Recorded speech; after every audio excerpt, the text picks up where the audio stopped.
Halo guys, welcome back to my YouTube channel. Di kesempatan video kali ini, aku bakal memberikan beberapa informasi tentang Universitas Al-Azhar Kairo kepada teman-teman sekalian nih. Yuk simak penjelasannya.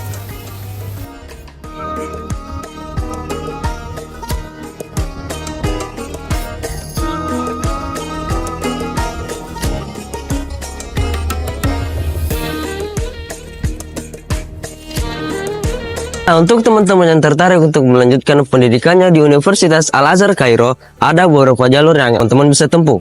Yang pertama, jalur Kementerian Agama sekitar 1.500 kota, non-beasiswa dan beasiswa. Dari 1.500 ini, 20 orang teratas akan mendapatkan beasiswa, dan selebihnya non-beasiswa atau biaya pribadi. Jalur yang kedua adalah jalur Kedutaan Besar Mesir yang ada di Jakarta, sekitar 30 orang beasiswa. Kemudian ada juga jalur PBNU sekitar 30 orang beasiswa, dan juga ada jalur khusus Pondok Muda Darussalam Gontor sekitar 80 beasiswa, dan juga ada jalur LPPD Pemprov Jawa Timur sekitar 60 orang kota beasiswa.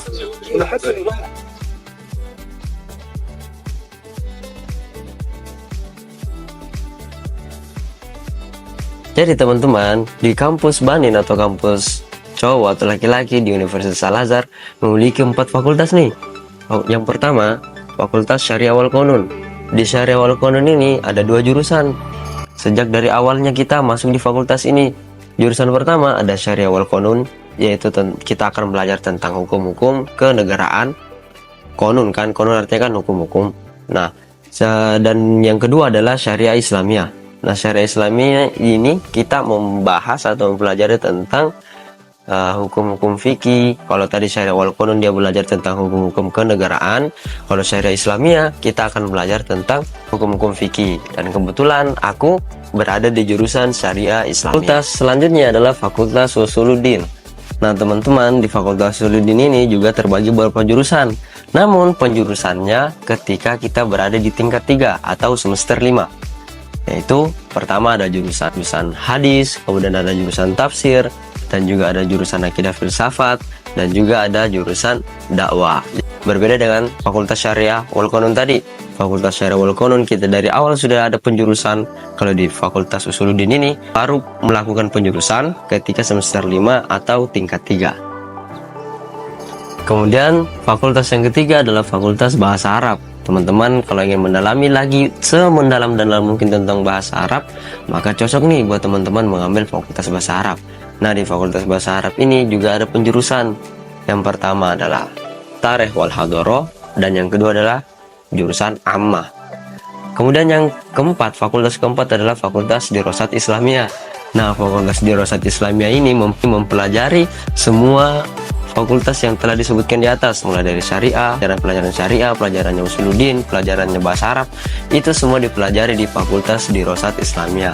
Nah, dari teman-teman siapa nih yang tertarik masuk Fakultas Dirosat Islamiyah?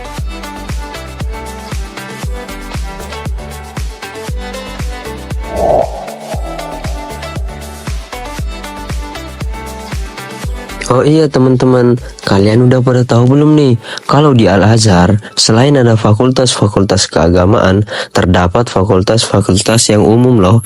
Contohnya kayak fakultas kedokteran, fakultas tijaroh atau biasa kita sebut sebagai perdagangan, atau fakultas pertanian atau biasa kita sebut ziroah, ataupun fakultas handasa yang biasa kita sebut arsitek, dan fakultas-fakultas umum lainnya.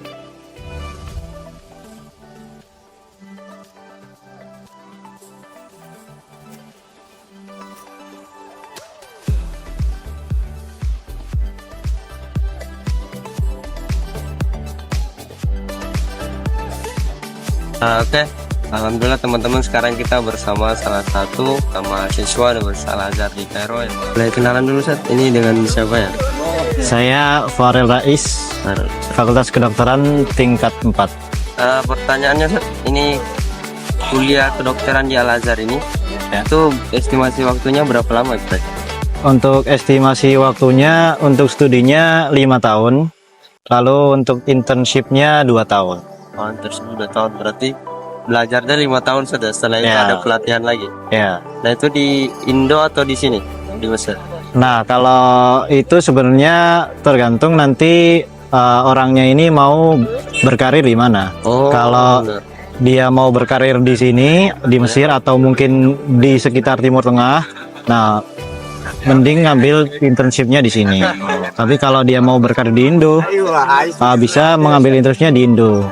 Setelah penyetaraan nanti mengambil internship di Indo gitu. Selanjutnya nih Ustaz Farel, Ya.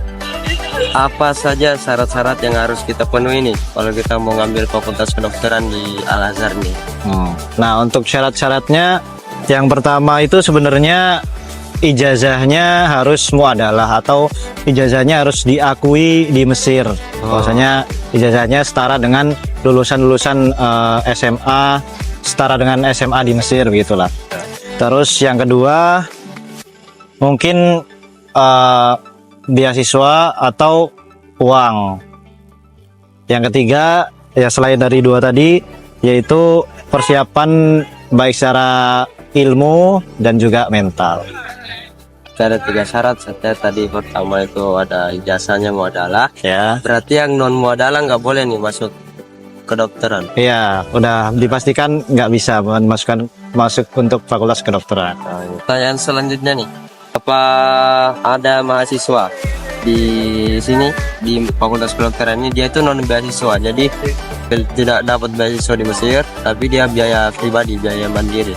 Itu kira-kira sampai sekarang ada berapa Ustaz? Kalau ada bisa dijelaskan? Ya.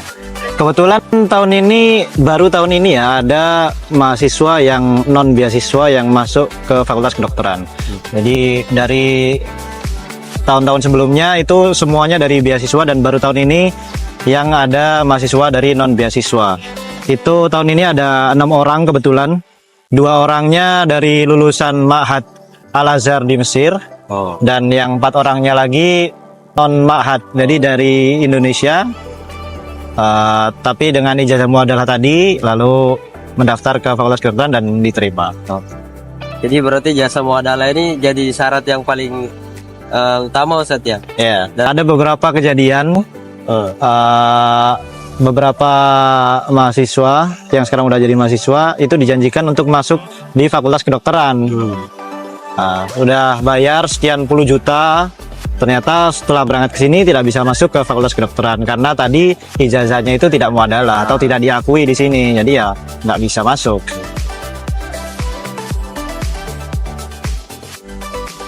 Untuk pertanyaan selanjutnya nih Ustaz, meskipun fokus ke kedokteran, ini kira-kira di kedokteran juga ini belajar kayak fikih gitu gak sih, yang pelajaran agama-agama? Ya. Untuk di kedokteran sendiri kita belajar pelajaran-pelajaran selain mata kuliah kedokteran seperti fikih mukoron ya, terus tafsir, terus hadis. Ada juga ya seperti fakultas-fakultas adabi pada umumnya kita ada hafalan Qur'annya juga 4 juz, tapi kita ada di belakang. Jadi juz 30, 29, 28 sama 27. Untuk yang non beasiswa itu biasanya kira-kira perkiraan biayanya itu berapa Ustaz yang di fakultas kedokteran ini? Nah, untuk yang non beasiswa itu biayanya untuk biaya awal, jadi masuk kuliah kayak biaya daftar ulang gitu, itu 3.000 pound sterling Inggris. Lalu untuk nanti setelahnya setiap tingkat itu bayarnya 2.500 pound sterling. Pound sterling Inggris. Ya. Itu harus pakai pound sterling atau bisa di convert ke US dollar atau di convert ke ini? Harus pakai pound sterling. Harus pakai pound sterling. Nanti kalau nggak salah itu dia bayarnya lewat bank gitu, jadi nggak langsung cash pound sterling gitu. Ya. Kayak Fauri gitu ya. Ya. Terus nih pertanyaan terakhir Ustaz. Kira-kira apa tantangan terbesar antum nih selama kuliah di fakultas kedokteran? Apalagi yang jurusannya minoritas orang Indo. Ya. Gimana kira-kira tantangan terbesar antum dalam fakultas? Kalau untuk tantangan terbesarnya mungkin karena saya termasuk yang pertama ya masuk ke fakultas kedokteran ini, jadi nggak ada kakak kelasnya, jadi kita masih meraba-raba gitu kan, kita nggak tahu apa-apa nyari tahu sendiri.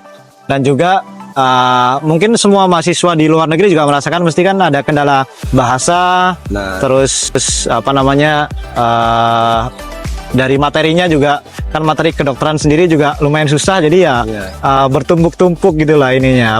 Apa ketika awal-awal itu adaptasinya agak ekstrim gitu. Cuman seiring berjalannya waktu semua itu akan terasa mudah sih kalau dijalankan dan ditekuni terus-menerus. Dan itu bahasa di sini bahasa Inggris atau ya ininya, atau masih bahasa Arab? Kalau untuk buku-bukunya itu bahasa Inggris, materinya bahasa Inggris, tapi dosennya menjelaskannya pakai bahasa Amia. Jadi teman-teman, tadi penyampaian dari saya dan bisa kita ambil kesimpulannya bahwa kuliah kedokteran itu usahakan beasiswa, atau kalau yang kita tidak dapat beasiswa ya tadi ada biaya yang harus kita siapkan. Terus syarat-syaratnya itu, syarat utama yang harus kita perhatikan jasa muamalah, karena ada beberapa orang di sini yang dijanjikan masuk kuliah kedokteran tapi ujung-ujungnya mereka ya lontang-lanting, nggak masuk sama sekali karena kendala di jasa. Oke guys, cukup sekian untuk video kali ini. Jangan lupa like, comment, dan subscribe, dan share video ini ke teman-teman kalian yang lain. Dan silahkan follow Instagram pribadi saya untuk menanyakan hal-hal yang berkaitan seputar Al-Azhar Kairo. See you next video.